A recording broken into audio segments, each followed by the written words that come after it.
Angela Gaci, ish sekretari i përgjithshëm i kryeministrisë, tashmë duket se nuk do të jetë më njeriu i besuar i Ramës pasi ai ka dhënë dorëheqjen. Për folur mbi këto zhvillime që kanë ndodhur ditën e djeshme, kam të ftuar në një lidhje direkte analistin e njohur zotin Fatmir Merkoçi.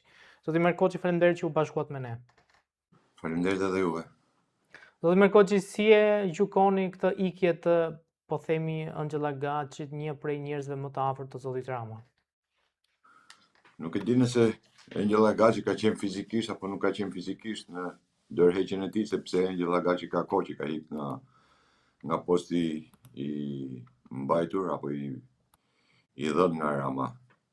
Kështu që mund të jetë thjesht një kërkesë që Angela Gaci mund ta ketë bërë me shkrim.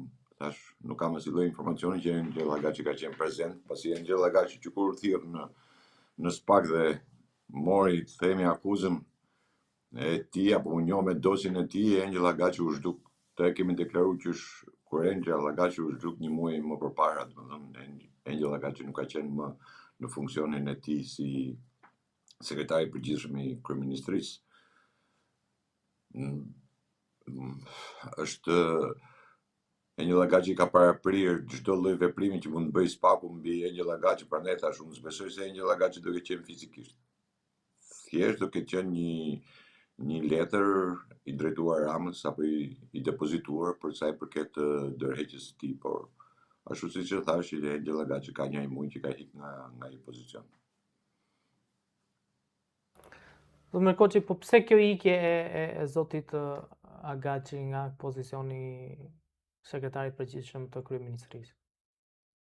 Është një pozicion i cili e rëndon pozitat e Angela Gaci dhe duhet dim një gjë që Angela Gaci ka, ashtu si Rama dhe Angela Gaci ka 13 vjet në atë post, nuk është se është sot dhe e ndjen, domethënë qoftë edhe këtë përballje që bëhet me drejtsinë për sa i përket personave të tjerë, duke përfshirë këtu edhe Ballukun, apo duke ndjerë edhe të largimin e Ramës, Angela Gaci do të ketë informacionin që Rama ka marrë tashmë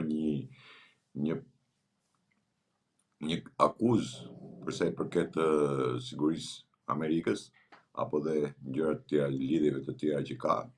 Pra, nga Shtetet e Bashkuara Rama është i mbyllur politikisht dhe diplomatikisht, kështu që Angela Gaci e din këtë shumë mirë dhe pret largimin e Ramës. Para se të ikë Rama, unë kam thënë që Rama do hiki grup, nuk do hiki vetëm Rama, do hikin të gjithë.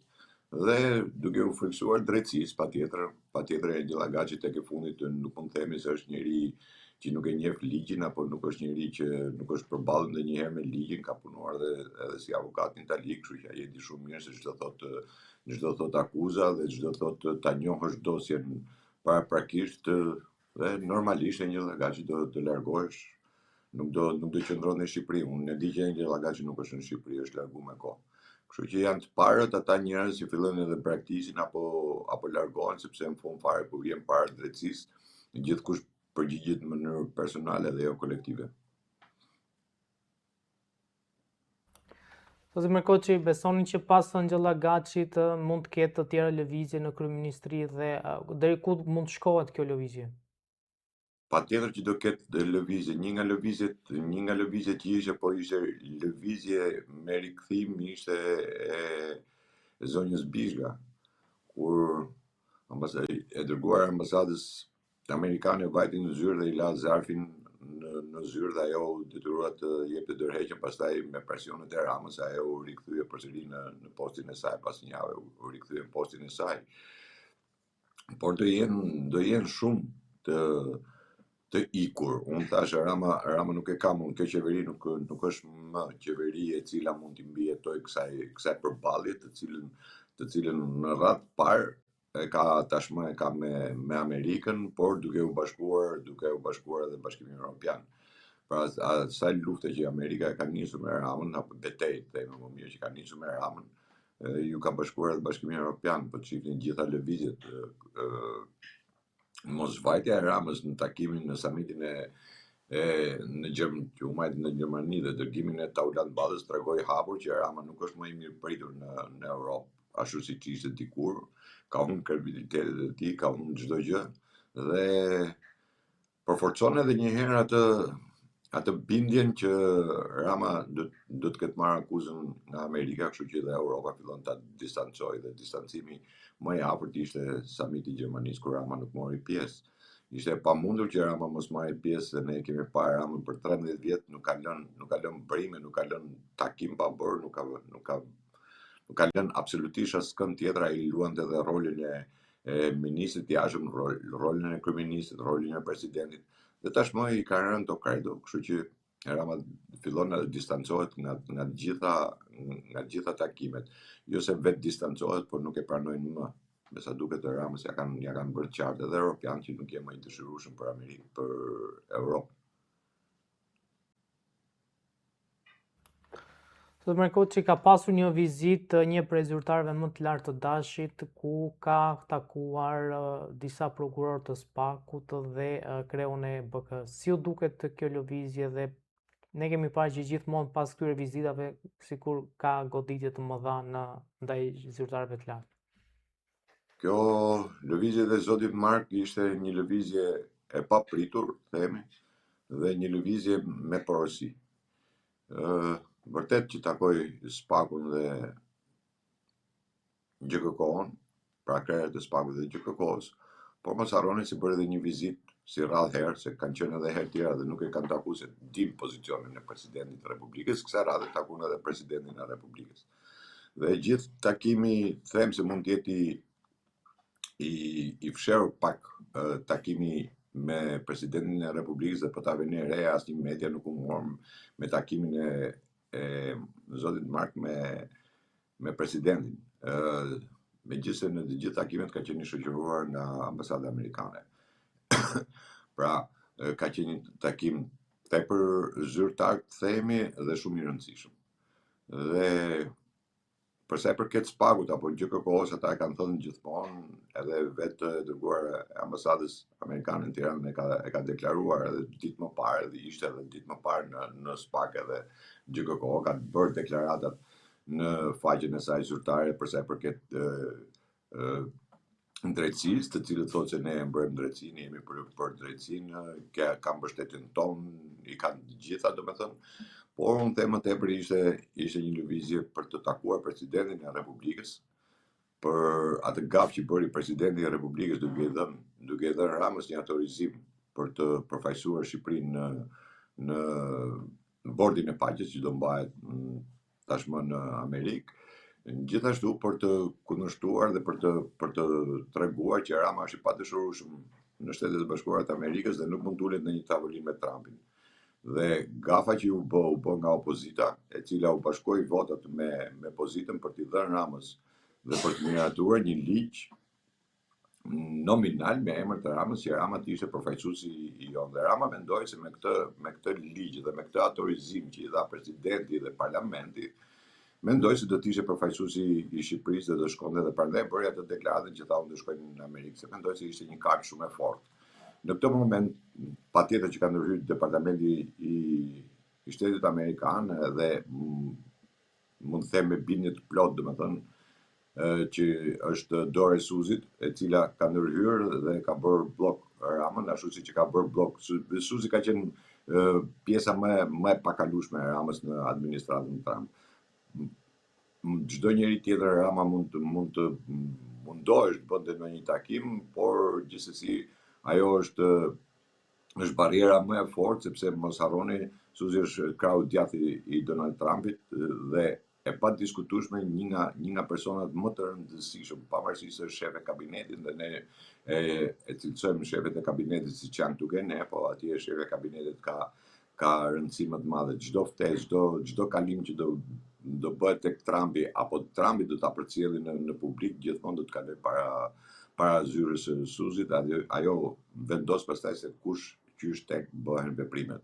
Kështu që ishte një porosi e saj për të ardhur këtu dhe për të thënë presidentit të Republikës për atë autorizim dhe për ta nxjerrë jashtë loje ligjin, të cilën thash nuk di, me një dikritet total, domethënë me një vizion naiv politik, se këta parapolitik janë opozita, arriti të ngrej kartonin për ligj. Pra, t'ja çosh me duart e tyre, opozita tregoi bashkëpunimin e saj me pozitën, duke i servir Trumpit në tavolinë Edi Ramën si përfaqësuesi i Shqipërisë në atë takim, gjë që është e paimagjinueshme që Trumpi tulet me një njeri i cili ka ndërtuar mafian shtet, një njeri që është akuzuar nga Amerika për prekjen e sigurisë të Amerikës, apo dhe për drogën e për pastrim parash e korrupsion, dhe me portavoce, aq më tepër portavoce e Sorosit.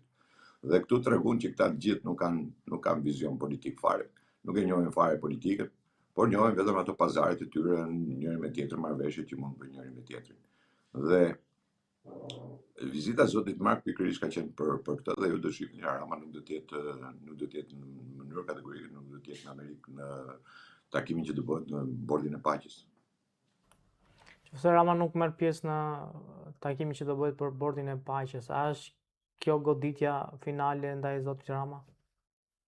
Rama goditjen finale e ka marrë në fund vit, atë që kam deklaruar kur Komisioni i Energjetikës solli atë lloj raporti, kur FMN-ja, u kam thënë që FMN-ja nxorri një raport i cili ishte motamos i raporti i vitit 1996, kush e mban mend, domethënë, dhe letra që Kushner i dërgoi Ramës për pezullimin e investimeve të Sazan, për ta vazhduar më tej investimet që janë në Sazan në jug të Shqipërisë.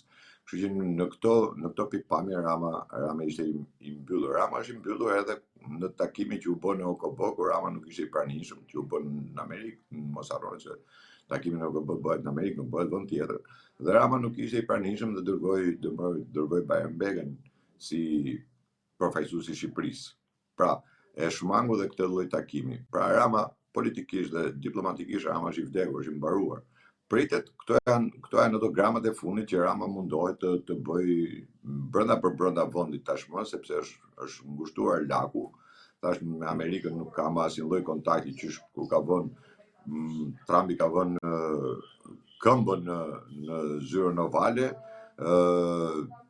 ky nuk ka pasur asnjë lloj takimi, qoftë edhe me një diplomat tepër të rëndom, apo një punonjës të administratës të fundit, themi, të presidentit Trump, s'ka pasur asnjë lloj takimi, asnjë lloj komunikimi.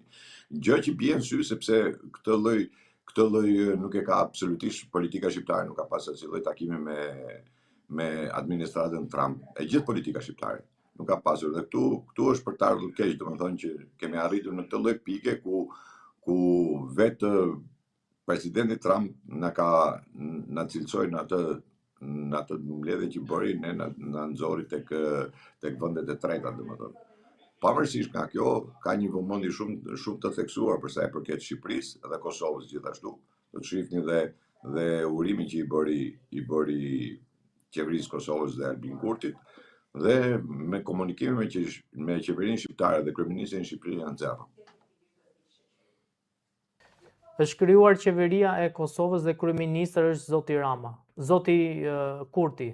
Çfarë raporti do ketë zoti Kurti me zotin Rama, ku tashmë po themi vitet e fundit ka pasur një ftoje të këtyre raporteve? Nuk ka raporte ndërmjet të Ramës, se Rama është munduar gjithmonë ta trajtojë Kosovën si një gjë që ky mund ta komandojë dhe mund të flasë, dhe po ta vjen re ky takimet më të shpeshta i ka pasur me Hashim Thaçin në Hag, sesa me Kurtin si kryeministër. U mundua të bëj disa takime apo mbledhje, tash quhet mbledhje dy qeverive, që nuk prodhuan absolutisht asgjë. Nuk kishte asnjë lloj politike të përbashkët, dhe politika e qeverisë shqiptare nuk ka qenë në asnjë moment pro apo në favor të qeverisë Kosovës. Kështu që megjithëse jemi shteti i am, me keqardhje mund ta them, vëmendja më tepër nga Shtetet e Bashkuara të Amerikës është spostuar në Kosovë sesa në Shqipëri. Shqipëria ka marrë një notë negative për sa i përket diplomacisë. Po ta shohim nga pikpamjet diplomatike, Shqipëria është zero. Nuk ka asnjë lloj përfaqësimi, nuk ka asnjë lloj peshe, po ta vëni re edhe në takimin që bëri Erdogani me ministrat e jashtëm të të Ballkanit, pozicioni i Spiropalit ishte në fund të rrjeshtit. Kjo tregon shumë. Në diplomaci kjo tregon shumë. Mënyra e arrestimit tregon shumë.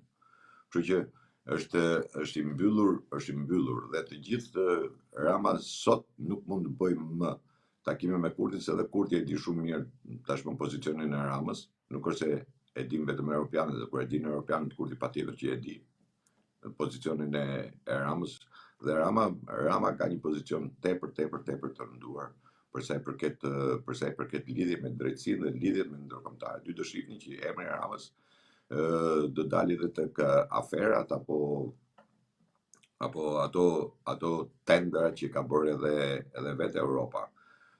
Do jetë kohë shumë e shkurtër, por janë gjëra që do dalin, nuk diskutohet që dhe duke pas në këtë lloj pozicioni tashmë Rama nuk i leverdis më, ose nuk ka më ndonjë peshë të madhe takimi që Rama mund të bëjë me Kurtin, apo Kurti nuk mund ta përdori në asnjë mënyrë, nuk mund ta përdori Rama. Nga ky moment Kurti nuk se përdor më Ramën për asnjë lloj takimi apo asnjë lloj bisedimi apo asnjë lloj përfaqësimi. Po qasja e Zotit Kurti, ku foli për herë të parë, le të themi, për atë çfarë po ndodh në gjyqin e Hagës, mendoni që ka ndryshuar mendim ndaj çfarë po ndodh atje? Jo, ai është një lëvizje politike, nuk është lëvizje juridike që të themi që ka ndodhur kjo dhe ka ndodhur ajo. Është një lëvizje politike duke patjetër çdo shqiptar ndihet keq kur dëgjon atë gjyq, patjetër që është politikisht do ta mbrosh. Nuk diskutohet që politikisht do ta mbrosh, sepse tek e fundit janë njerëzit e tu. Dhe po gjykohen për një gjë të cilën e kam shprehur dhe tek ju më duket, e cila rëndon shumë mbi karakterin e shqiptarëve. Është shumë e rëndë për shqiptarët të ta pranojnë që këta persona kanë bërë krime lufte apo krime kundër njerëzimit. Kështu që ky gjyq më tepër nisi si një gjyq për një deklaratë të Del Pontes apo për sa i përket disa shtëpiave të verdha, ku diun se ishin ca budalliqe, dhe pastaj kaloi në stad tjetër dhe këtu tashmë çdo njeri bën atë mbrojtjen e tij, sepse janë njerëzit e tij. Patjetër që ne nuk mund ta pranojmë këtë. Nuk mund ta pranojmë sepse është një luftë që ka bërë, që është çdo kush e koncepton luftë ndërmjet të Serbisë. Ne Serbinë e kemi kundërshtar numër 1. Armikun numër 1 historikisht ne kemi pas Serbinë, dhe këtu pastaj ngatrohet situata. Politikisht patjetër që do ta mbroj, nuk është puna se a ka ndryshuar mendja apo s'ka ndryshuar mendja. Politikisht do ta mbroj. Unë shpresoj se avukatët do të jenë të mundur të rrëzojnë akuzat që janë ngritur 4 luftëtarëve të UÇK-s, por kjo do shihet në sallën e gjyqit. Gjithsesi, ky vendim, çdo lloj vendimi dali, ky nuk është përfundimtar, sepse ka dhe të drejtën e ankimimi.